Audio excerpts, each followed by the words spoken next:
Hello, everyone. Thanks for joining today. We'll get started in just a moment.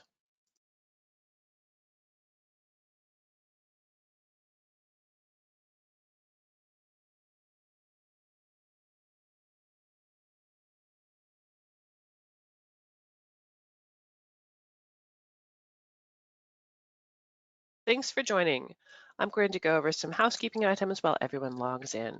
So we appreciate you spending your time with us today for this best practice webinar. You probably know Fluke is a test tool provider, and you may also know that we produce some of the industry's favorite reliability tools, from infrared cameras to vibration meters, but you may not know that many of the measurements that our tools collect now flow automatically into EAM systems of record, and it happens via a framework that we call Fluke Connect. Our goal at Fluke Reliability is to better connect asset management data and teams with asset management systems to drive connected knowledge. And of course, that knowledge depends greatly on best practices in condition-based maintenance. So that's why this series of webinars explores reliability maintenance strategies. And that's why we feature speakers from a variety of expert backgrounds. So before we get going, here are the housekeeping items.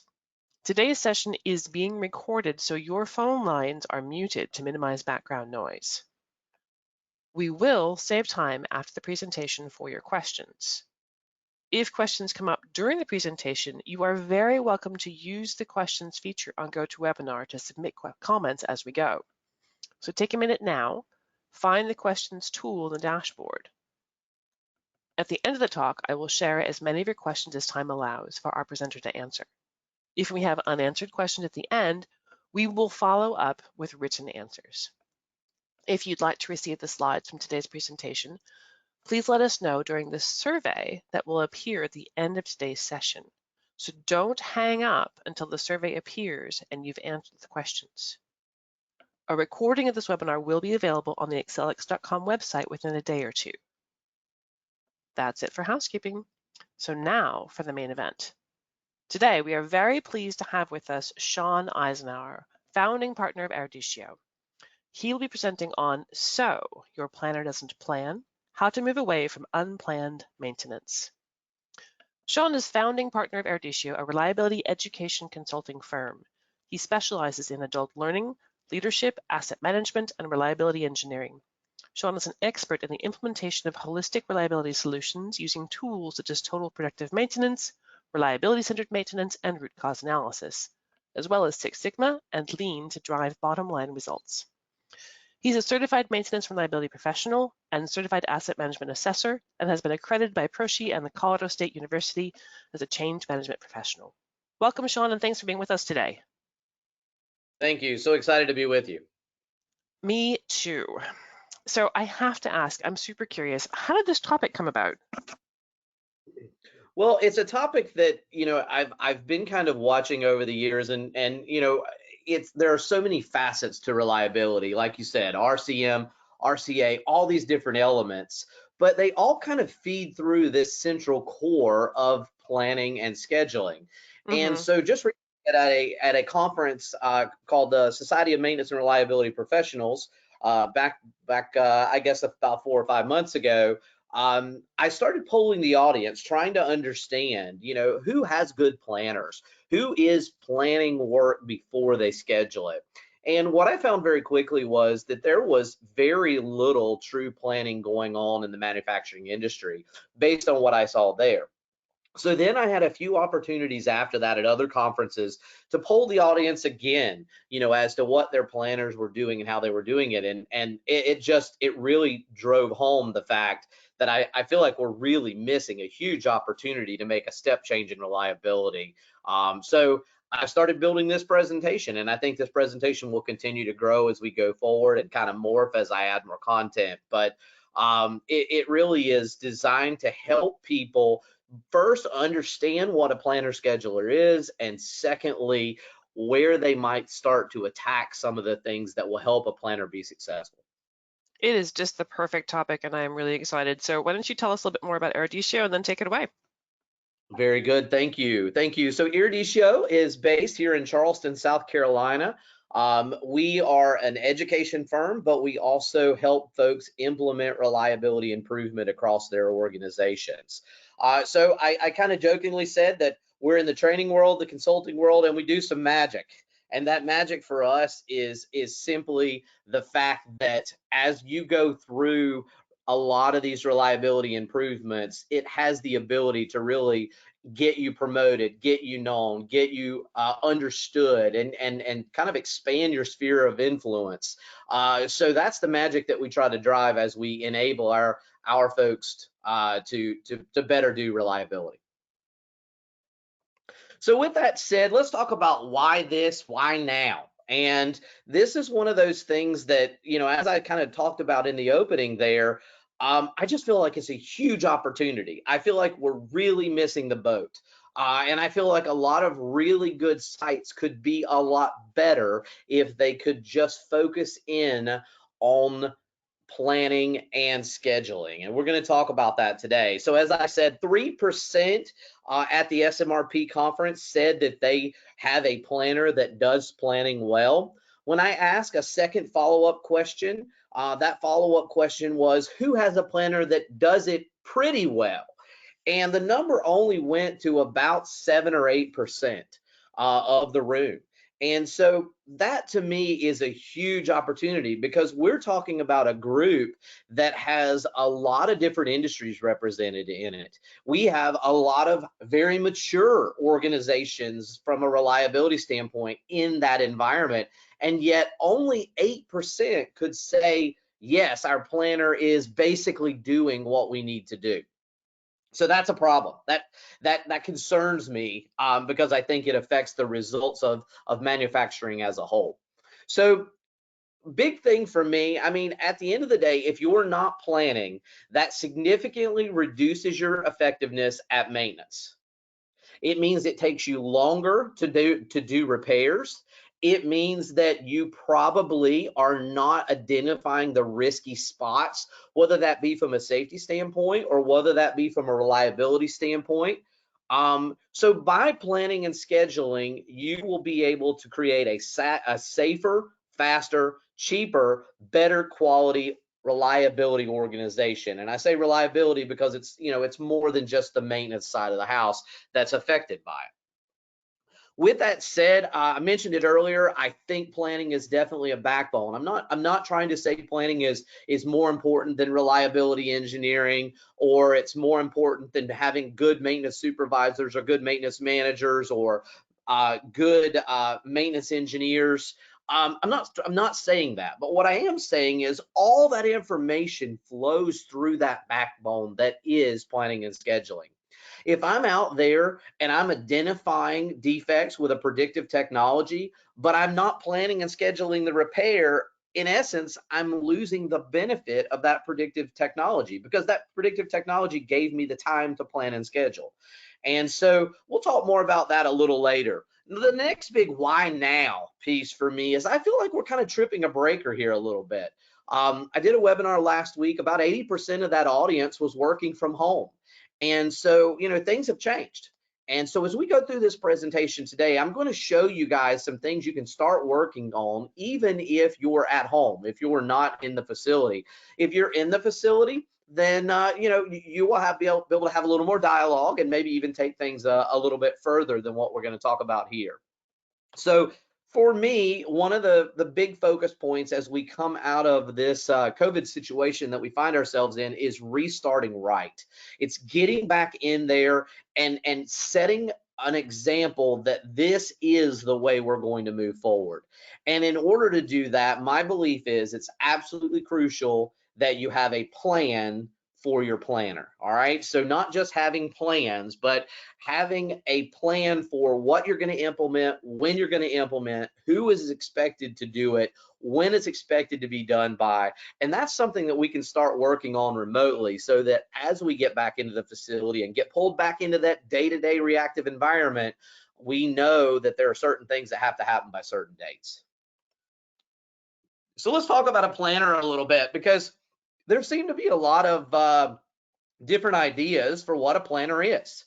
And I've thrown a few of them down here on a slide, and I want to kind of paint a picture of what I see a planner doing for the organization.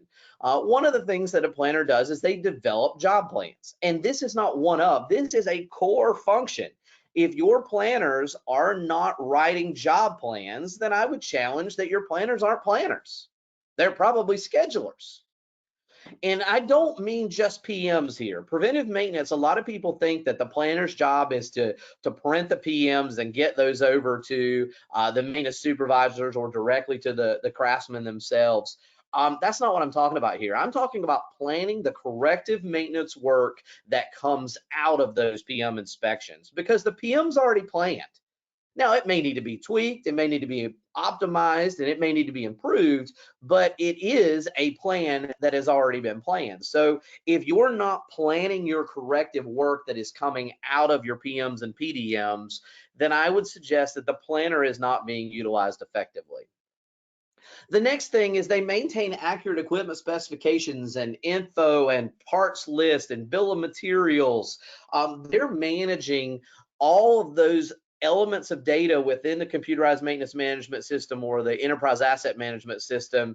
They are making sure that that data is as accurate as it can be, so that when they go to plan the job, they have the details that they need. When they go to plan the job, they have the bill of materials or the parts list, and the parts are known to be available, such that when we create that job plan, we're not putting the wrong parts toward that job plan. One of the big things that I think a lot of people miss on the planner, and I think sometimes it happens because we promote our best maintenance technician or our maintenance technician, or whatever you call yours, whether they're electricians, mechanics, whatever the case may be. We will promote those into this role, but they may not have the best communication skills. And as I said, that backbone approach to maintenance planning is the fact that they're going to have to communicate with the arms and legs of the organization. They're going to have to communicate with operations. They're going to have to communicate with leadership. They're going to have to communicate with maintenance and maintenance supervision and maintenance management. They're going to have to communicate with engineering. So there is a big component of communication, and if you have a non-communicating planner scheduler, that can be a real holdback on the process. The next thing you see is managing the ready backlog. And ready backlog may not be a concept that everyone's familiar with, but think of backlog as all the work that has been identified that needs to be done in the facility. Preferably, it's captured with an estimate of hours, and anything that has been approved to be done is part of that total backlog. Now, ready backlog is a subset of that total backlog, and ready backlog is work that has been planned, it has been scheduled, the bill of materials is there for that specific job, it has the kit if we're going to be kitting parts for that job, it has everything that I need to be able to do that job if the equipment is in the condition that it needs to be. So it is fully prepared. And so that planner, if you're trying to figure out, how do I measure planner success? Planner success is keeping the ready backlog full with real job plans from the job plan library. Now, we blur the lines a little bit. I do talk about planner scheduler in this presentation because many of the organizations that we work with do combine those roles. So if you have a planner scheduler, of course, they're also scheduling, and I will talk about that in the presentation as well. So this is my image of a maintenance planner or a maintenance planner scheduler. These boxes are beginning to put together the pieces for what I expect as I look out at planners in the organization. Now, a lot of people want to know what I shouldn't expect. And in fact, this slide more often gets printed out and hung up in the planner's cubicle so that they can point to it when you come and ask questions. So what you're seeing here is a list of things that we don't expect a planner to do. We don't expect a planner to plan emergency work. The planner has to be focused on the future. That is the mantra of a planner. I am focused on the future. A supervisor worries about the day-to-day. That's why we have supervisors. That's why they're called supervisors. So they're supervising the work that is happening, the emergency work, the break-in work, all of those sort of things are in the realm of that supervisor, but the planner does not get involved with emergency work. Now, I realize there are some exceptions, where the planner may know where a part is or may know some little element that would make it much quicker to get that together. And I'm not suggesting that we can't, occasionally bring the planner in. I do live in the real world, but the mantra has to be that a planner does not plan emergency work. The next thing that a planner does not do is they don't expedite parts. They're not there to get a part for something that is breaking into this week's schedule, whether it's an emergency or whether it's a break-in for the week that's not necessarily something that has to be done in the next 24 hours, but they don't expedite parts.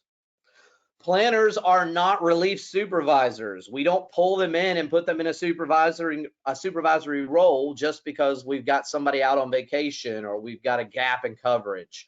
That is a completely different skill. So we definitely want to keep supervisors in the day-to-day, and we want to keep planners focused on the future. Now, the next box here happens in some organizations, not in all, but the planner is not there to maintain your storeroom. They are not there to do cycle counting. They are not there to reorganize. The storeroom is run by the storeroom.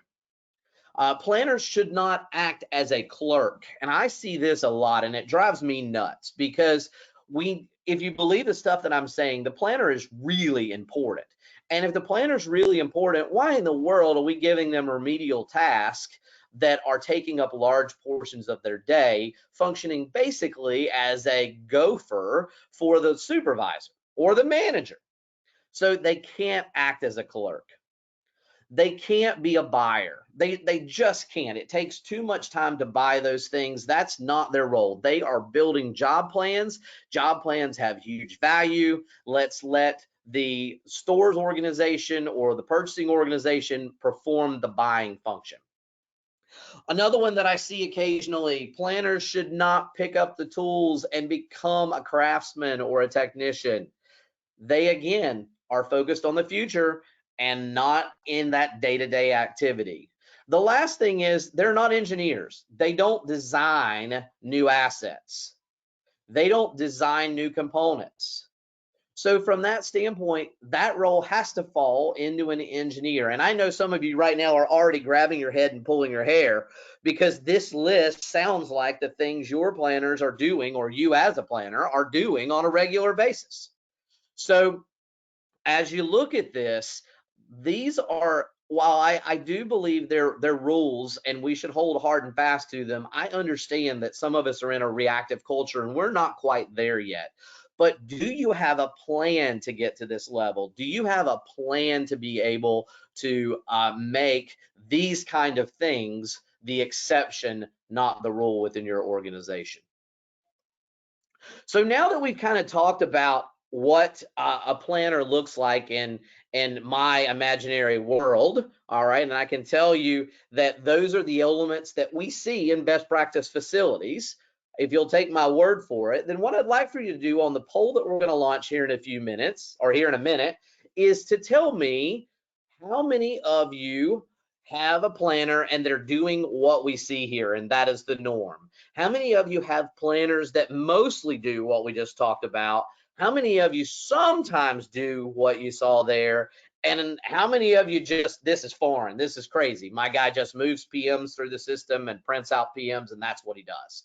So I'm going to give you about a minute. We're going to go ahead and launch that poll, and you take a look and interact with us and let us know how you stand. All right, it looks like the poll's up, so you can start going through there and selecting one of them. If for some reason you can't see the poll, I have heard that if you go out of full screen mode, the poll will be visible. So if for some reason you're not seeing that poll right now, feel free to drop down out of full screen and you should be able to answer. So Sean, when is the last time you've asked folks these questions? The last time SMRP. I've asked these questions about 3 weeks ago. Okay. 2 or 3 weeks. Okay. Yeah, so I've got a couple more data points in my head as we go through. All right, so give us your best vote. Only one. Do you feel indeed you have a functioning planner? Yes, mostly. some of the time, or sorry, no. We have about 70% voted. Again, if you are not able to vote, try Sean's trick of reducing your screen. We're going to give it just a couple more seconds, and then I'm going to show you the answers. 75%, we're going for 80, we can do it. All right, I'm going to close the poll and share the results. Perfect. Looking forward to seeing what we have.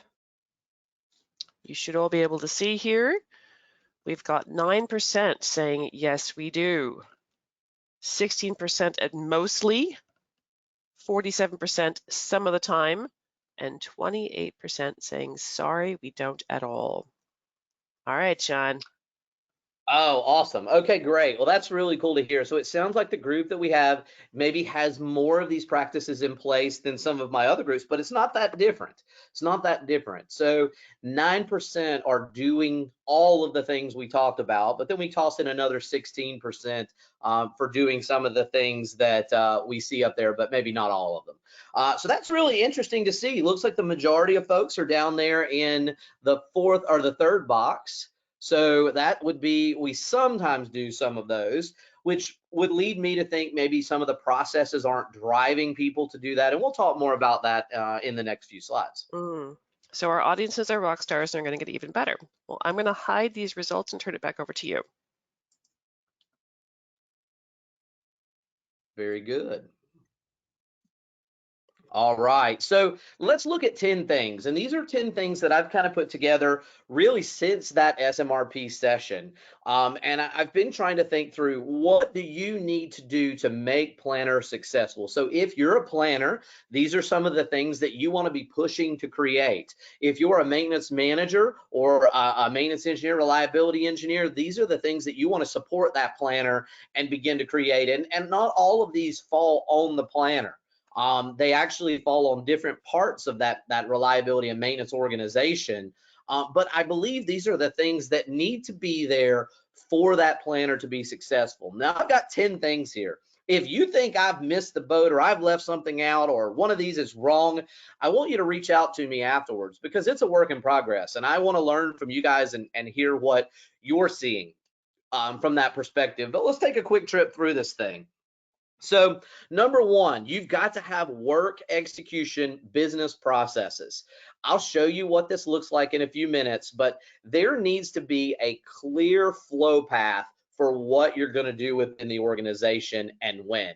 So when a work order is created or a problem is found out on the equipment, who is responsible for putting in that work request? Who is responsible for converting it to a work order? And a lot of people will have that because it came with their CMMS or their EAM, but they may not necessarily have the rest of the process. What do we expect from the planner? What does planning mean to the organization? When is the schedule created?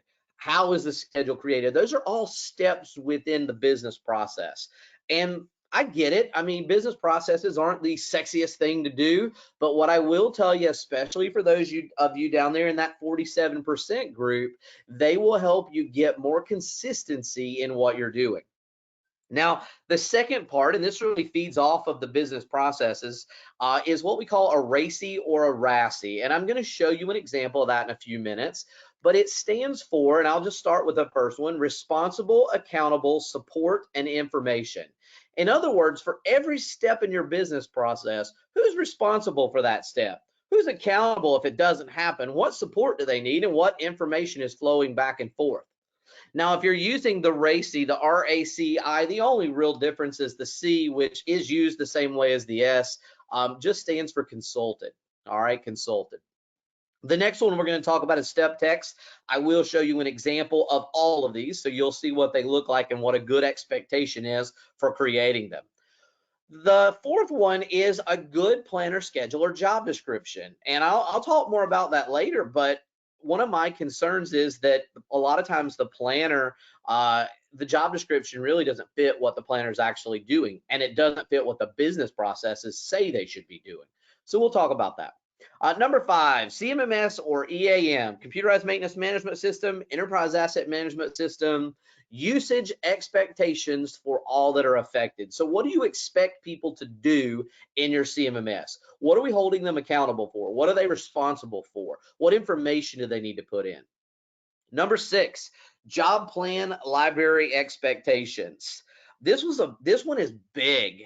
If you don't have a job plan library, then you're effectively recreating every plan from scratch every single time. So job plan libraries are about finding a way to save your job plans so that you can reuse portions or whole job plans to replan work in the future. Number 7, job plan expectations. We've got to make sure it's clear what we expect from the planner on a job plan. I mean, is a job plan just replace the motor? Or do I need to break that down into the subsets? Number 8, scheduling template. I'll show you an example of what a good schedule looks like. It can be in Excel or it can be in other software platforms. Number 9, bill of materials or parts list expectations. What do you want captured against the asset in the CMMS or in your parts system? And then number 10, kitting expectations.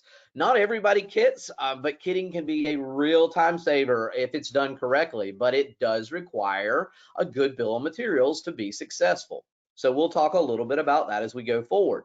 Now, as we go through the rest of the presentation, I'm going to take you through each of these 10. I'm going to give you an example, and then I'm going to kind of give you an idea for what you could do to start building some of these things, even right now while you're working from home. So the very first thing I said was processes, business processes. I said it's not always fun. Not everybody loves doing it, but what I will tell you is successful organizations have good business processes. Now, I like to use the phrase mega versus micro, and this is an example from one of our clients of a mega level process. What we're showing here is if I'm talking to the larger organization about what we're doing in reliability, this is that mega level, that high level process for what needs to happen. Work is identified, it's prioritized, blah, blah, blah, it gets scheduled, and follow-up actions come out the other side. So this gives me a tool to help them understand the expectations without showing them the detail that would be overwhelming to someone who's not living at that level. Now, the next thing that I want you to remember is that we are going to use the mega to explain what we're doing. We're going to use the micro to teach what is expected. And the micro looks a little bit different. So I'll pull that up for you in a second. I'll show you what that looks like. But at the end of the day, we want to take that mega and use it to convey out to the organization what it is we're doing. And the micro is going to give the individual expectations for our folks. And it could be our supervisors, our planners, or others.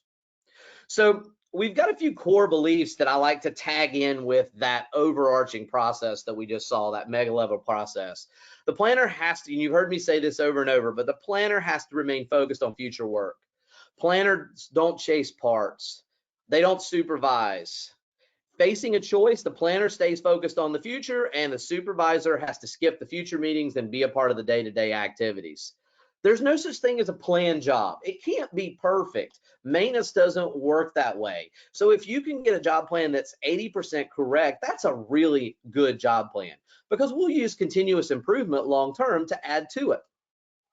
All stakeholders must share the same priorities, and we need everybody on the same target or on the same path moving forward. So it's very critical to make sure everyone understands why we have those planners, why we're using them, why planned work is better, so that we don't have part of the organization pushing us to faster and faster reactive work when we're trying to become more proactive moving forward.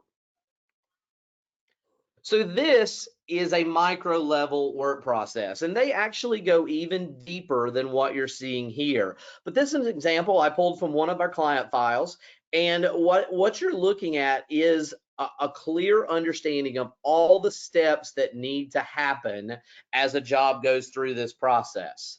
So with that said, you can see every single box Now, those individual boxes you see are labeled with WP-01, WP-02. Those are all going to be tied to the RASI that we're going to talk about in a few minutes. So if this is your plan, then you've also got that RASI that tells who's responsible for each of these steps.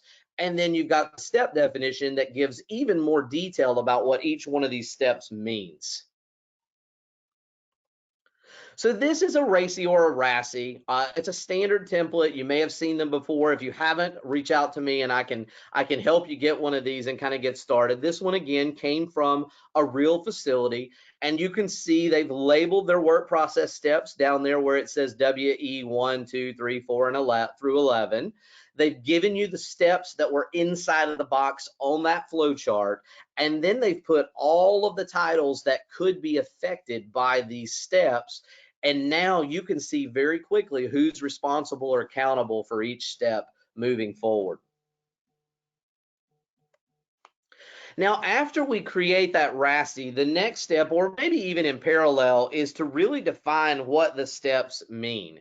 Define what each individual piece is, because maybe I see the step on the process map, but I don't completely understand what that's supposed to be. This is my resource to jump in and say, oh, okay, that's what they mean.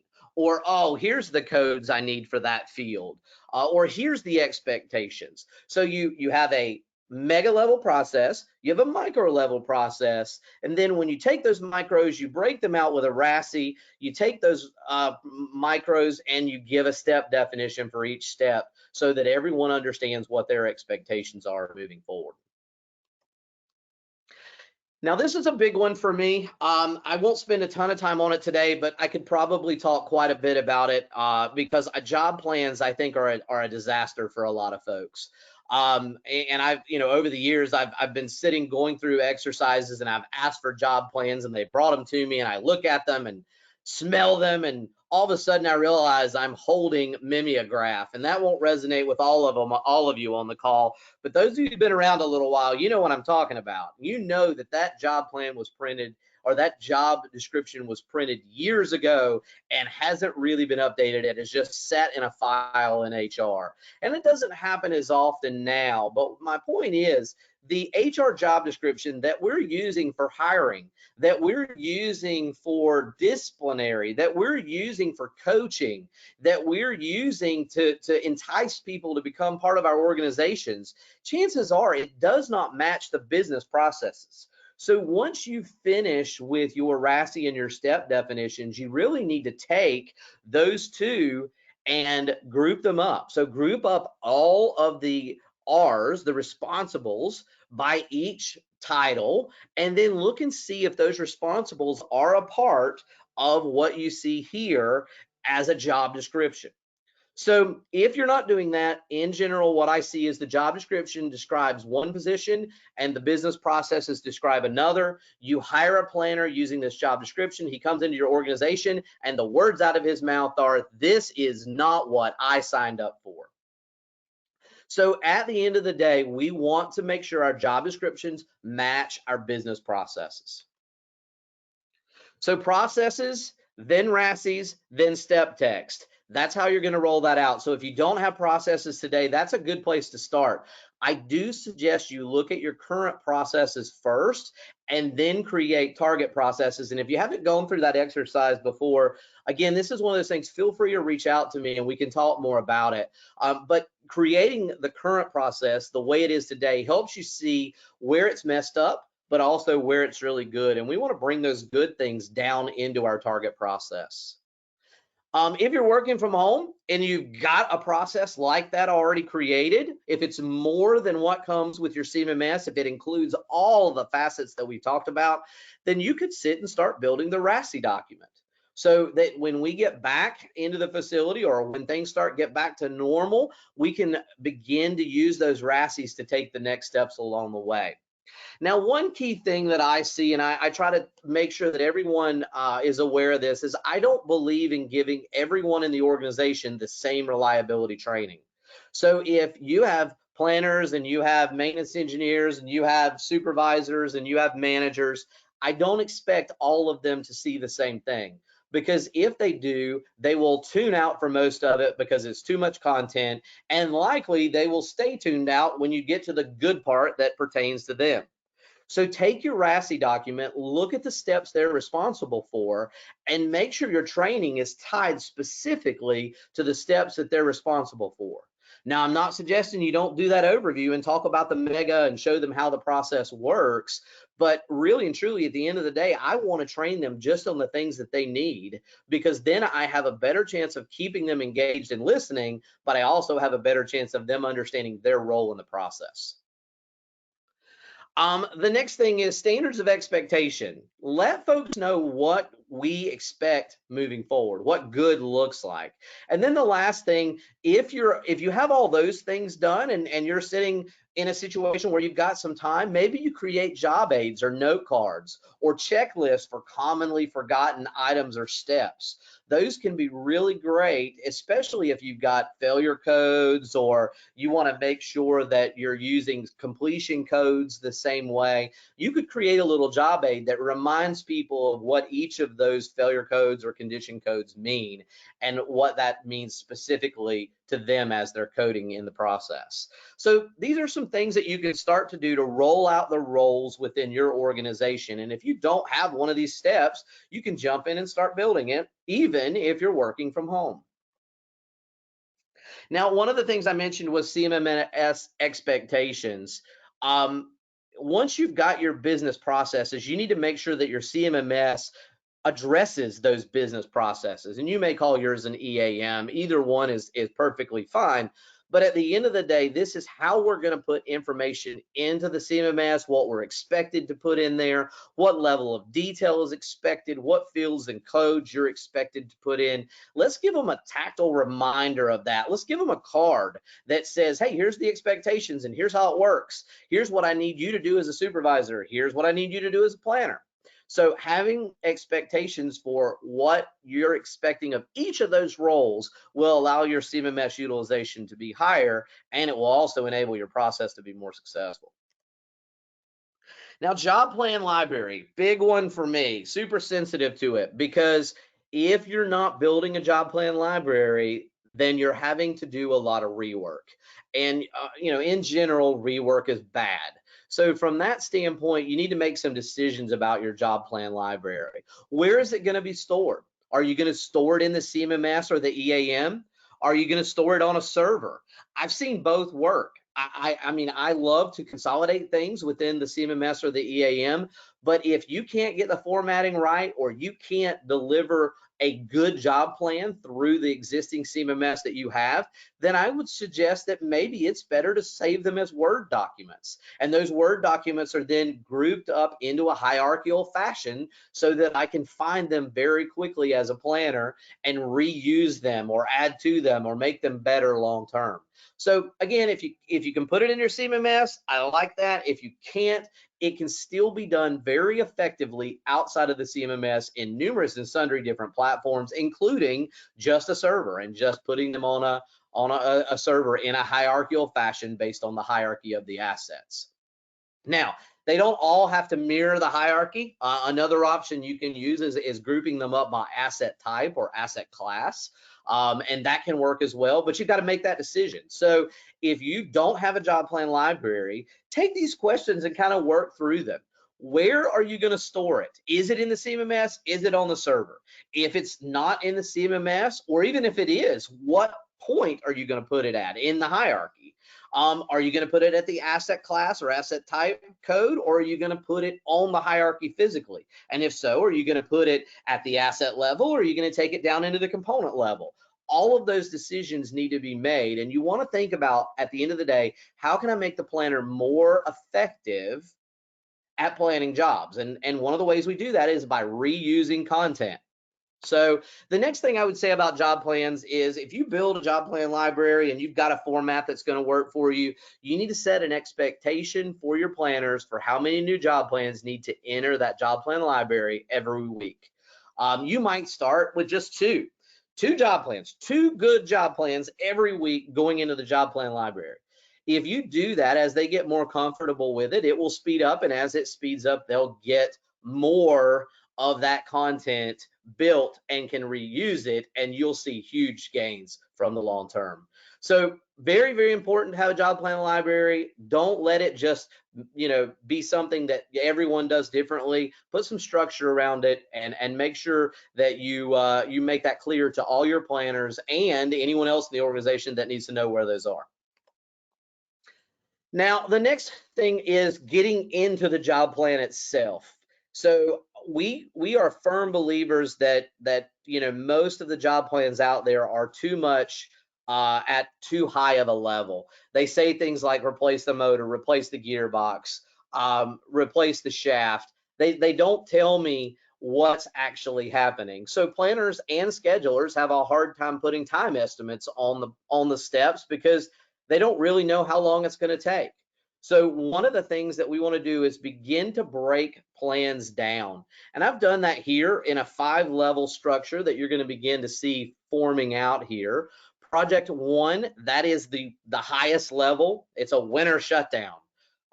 Job is your 2nd level, and that's going to be replace a water pump as an example. This is where I see a lot of people stop with planning. That is not a job plan. That's a task list or a job list, really.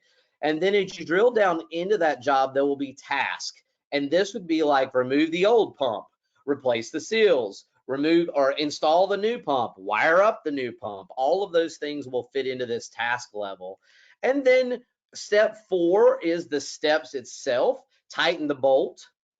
And step 5 is torque the bolt to 35 foot-pounds. So this is a process that some refer to as developing effective work procedures. It came out of the U.S. Navy.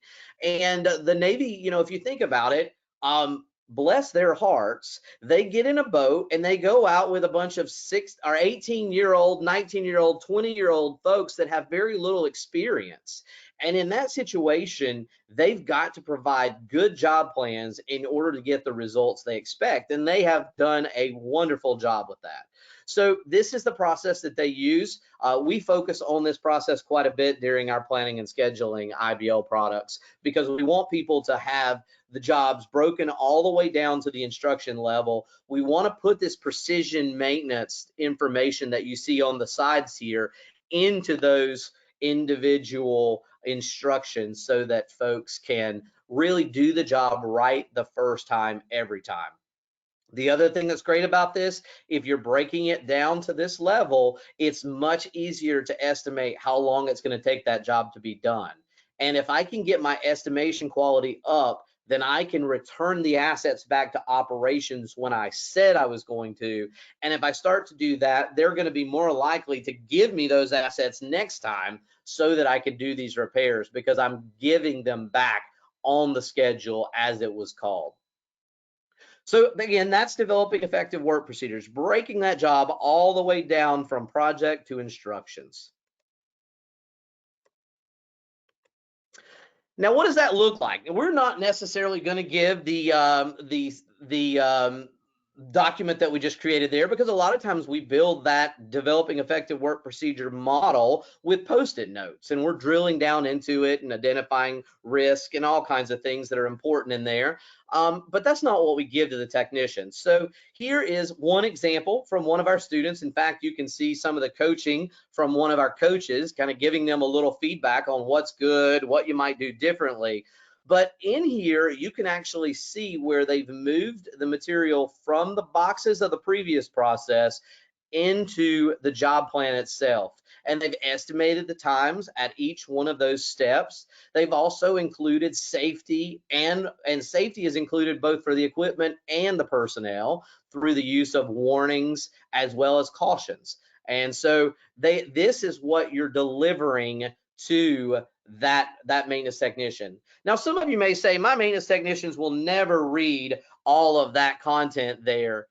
There are some things that you can do to kind of help with that. One of the things is to get them involved in the creation of the previous step, and then they're going to be more interested to read this when it comes out. The second thing is, if in general you've been giving very poor job plans in the past, you may actually want to print or code, or if you're electronic, show in some way on the screen that this is different. In the olden golden days, we printed good job plans on green paper. And if a maintenance technician got a green job plan, they knew that this was not the same old junk that had been given to them in the past. Another thing that we like to do is we like to put the names of the individuals who were part of creating the job plan at the end, because we found that a lot of times that will help the maintenance guys to want to read it, if for nothing else, so they can point out to their peer who developed it that they missed a step or something's wrong.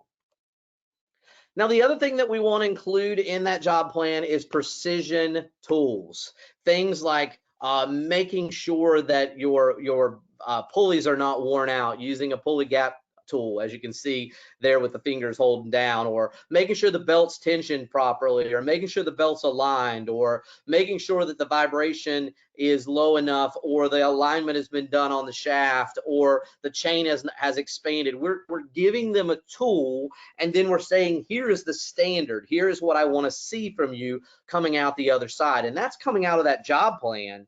And now, because I've planned the job, this is part of that. They're going to have a stretch gauge. They're going to have an alignment tool as part of the kit to do that job, speeding up the process, but also introducing more precision into that execution. Now, the next step you see here, we've planned the job. We built a job plan library. We've started putting job plans into that library. Now we need to have a standard scheduling template, and there are literally 1,000 ways to do this. You can do it in your CMMS. A lot of people have had trouble with that because not all CMMSs or EAMs are really good at scheduling. So they move over to an Excel spreadsheet. And then there are other tools out there available. Prometheus has some. There are other companies out there that have offered other ways to schedule. But my point is, at the end of the day, we've got to plan the job, and then we've got to put it on the schedule on the day that it needs to be executed. And then once that schedule is released to that supervisor, the planner goes back to creating the schedule for the next week, and the supervisor manages the jobs within that week. So they can move things around if they have to for whatever reason, but we're holding them to the execution of this schedule almost as if it were a contract. The other thing that I like to do, not only getting the commitment of the supervisors and the maintenance manager, but also getting the commitment of operations for the downtime that I'm going to need to do this schedule. So if you go back and look at some of the schedules that we've worked with clients in the past, you'll see that the ops liaison or the ops manager has signed the bottom of the schedule. The maintenance manager has signed the bottom of the schedule, and that is their commitment to executing as best they can what is on that schedule for the next week. Then we can measure that, and we can see where we have issues or where we may want to spend more time. Now, one of the last things that I talked about was bill of materials, and I want to kind of start wrapping it up here. But what you're looking at is a simple bill of material. It was a real one. We've scrubbed out the names to protect the guilty and the innocent. But what you're seeing here is a sample of the parts that are contained within that asset.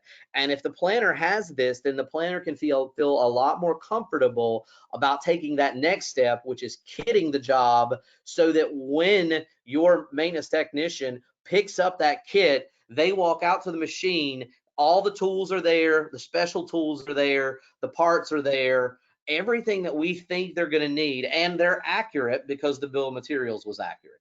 So if you are in a situation where your bill of materials are a little dirty, I know I've worked with a couple folks over this period where I've coached them on improving their bill of materials. This can be an area that you can start working on and cleaning up, and then associating those assets that you have, or those parts that you have, to an asset within the facility, and then kitting them and taking them through the rest of the process. Speaking of kitting, a lot of ways to do it. I love kitting. I'm a big fan of it. From my perspective, I think you get a lot of value from kitting up the materials in advance. There are some tricks. There are some things that you have to do. You've got to secure your kits so that they don't get pilfered, if you will. They don't get pieces taken out of them before you go to use them. You can see here in the picture, they've got it in a cabinet. It doesn't always have to be in a secure cabinet. I can actually secure these boxes with a simple zip tie. And now that zip tie, if it's missing, that tells me as a planner or as a kitting attendant that something has changed inside that box and I need to pull that job off the schedule until I understand what might be missing. We know that sometimes that one part that you need for that emergency failure is in a kit, and we get that. So with that said, there is a process for cutting that zip tie and making sure that we then get that thing off of the schedule so that we have the part we need to do the job when the time comes. So you can see some of my thoughts, and these are, again, kind of questions you can ask yourself. What's in your kit? Where should it be stored? What if it's a hazardous material? Where do we put that? What if it's bigger than what can fit in a kitting box? Where do we put that? When are they expected to use a kit? Where should it be? Are we delivering it to the equipment, or are we keeping it in a storeroom? So there are a whole series of questions there that you can ask about your kitting, and your kitting will enable your planning, which will enable, at the end of the day, your better schedule compliance.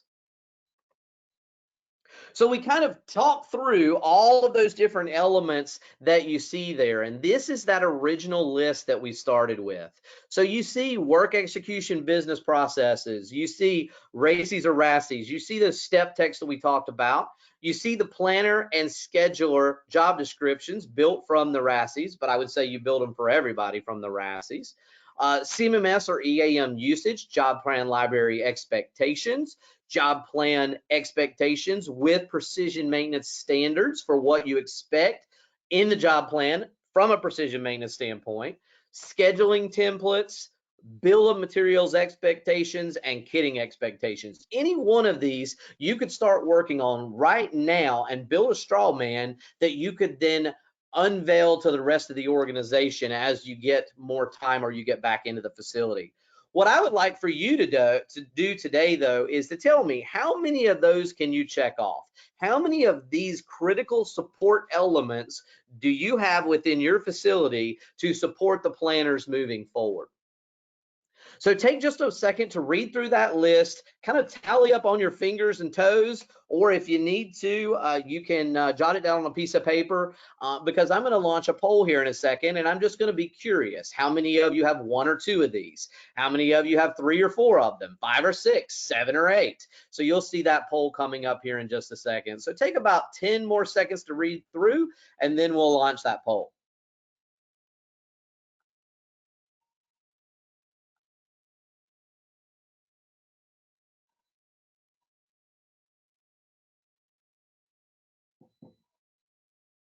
All right, we'll go ahead and launch that poll if you guys are ready.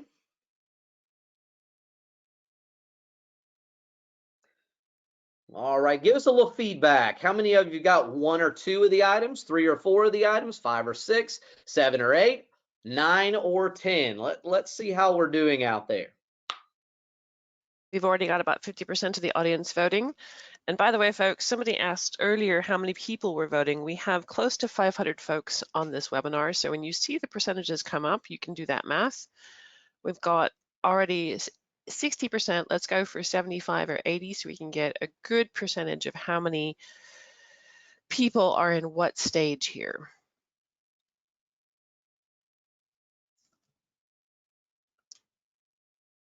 We're almost there. I know Sean has asked you to do some math. It's a terrible thing. Are you doing 1 or 2 of these things, 3 or 4 of these things, 5 or 6, 7 or 8, or are you so awesome that you're at 9 or 10? Okay, we're just about at 70%. I'm going to give you another 10 seconds and then I'm going to close it so that we can see the results.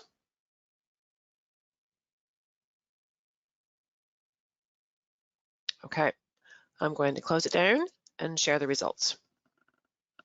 This is with about 70% of you voting. We have 33% say that we're doing 1 or 2 of these things. 36% are doing 3 or 4. 22% are doing 5 or 6. 6 are doing 7 or 8, and 3% are doing 9 or all of them. Dang, Sean. Very interesting. Well, thank you. Thank you for the feedback from everyone that participated. That's very interesting. So If you're doing one or two, or you're doing three or four, you may be able to pick a couple things off of this list and make that your takeaway from this call today. I'm going to go back and I'm going to tackle that one piece over the next couple of weeks. And I think it gives you a great product to show your manager, to show them as a deliverable of what you've been working on over the last few weeks. Now, if you get into one of these and you need more detail or you want to talk about it, I've got some ways to help you, and we'll get there in just a second. So if you'll send it back over to me, I will talk about the last little piece. All right, so here we are at the last little piece, and this is how to use support.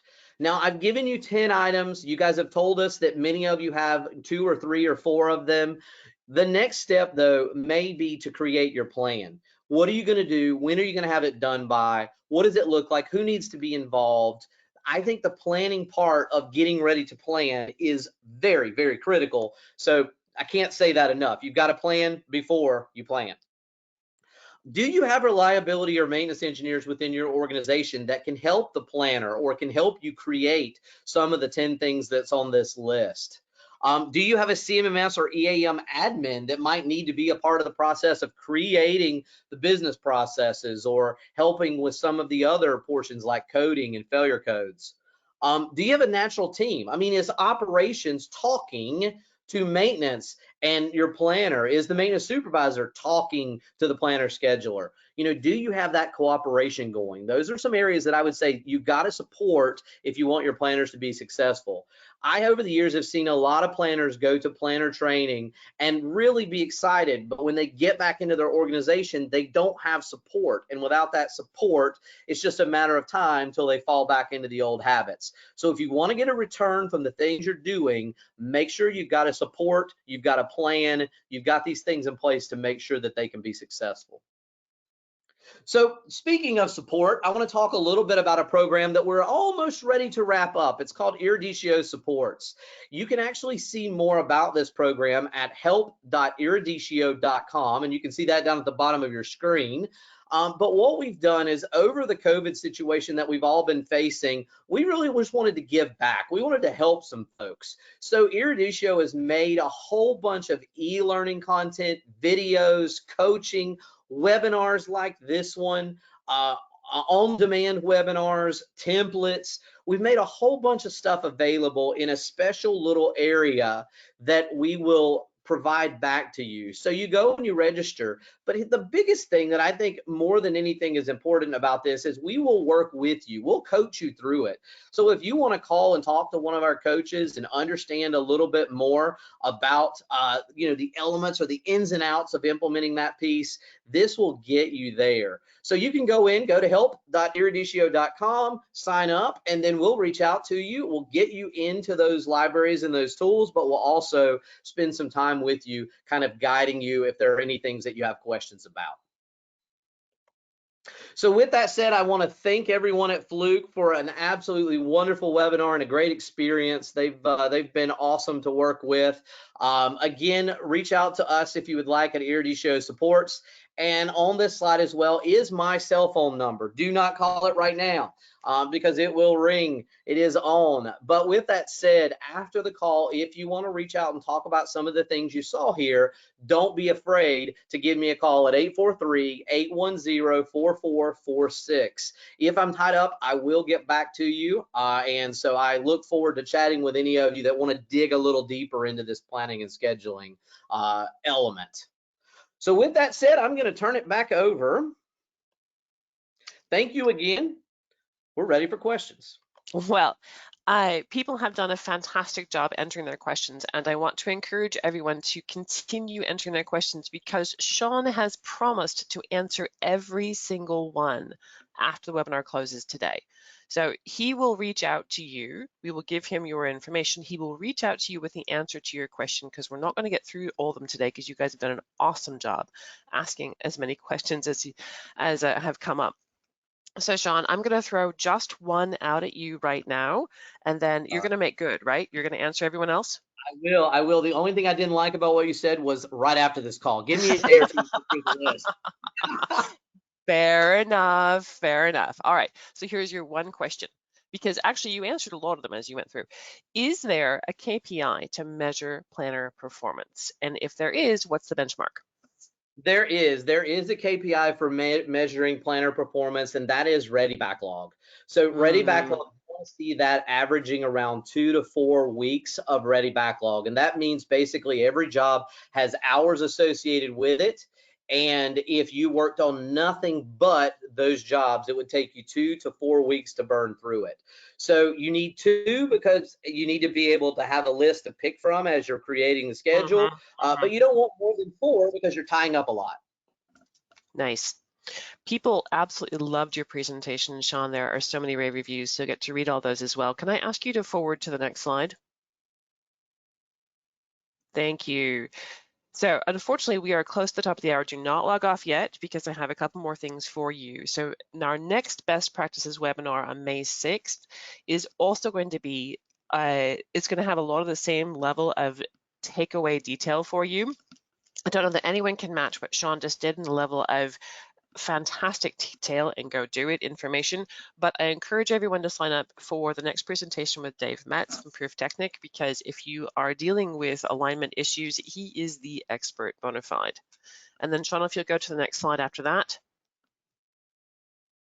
Okay, so when I close the webinar down, folks, a survey will appear. Please hang on and take the survey because we want to get your feedback on Sean's presentation today, and then also some more information, more questions about what you want to hear next from us. This webinar series does go on, usually about 2 a month. We'd love to see you back.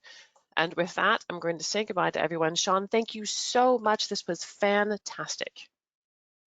Thank you again. I enjoyed it so much. Everyone have a great week. Stay safe and look forward to seeing and hearing from you. Wonderful. All right, everyone, have a great day, and we'll see you next time.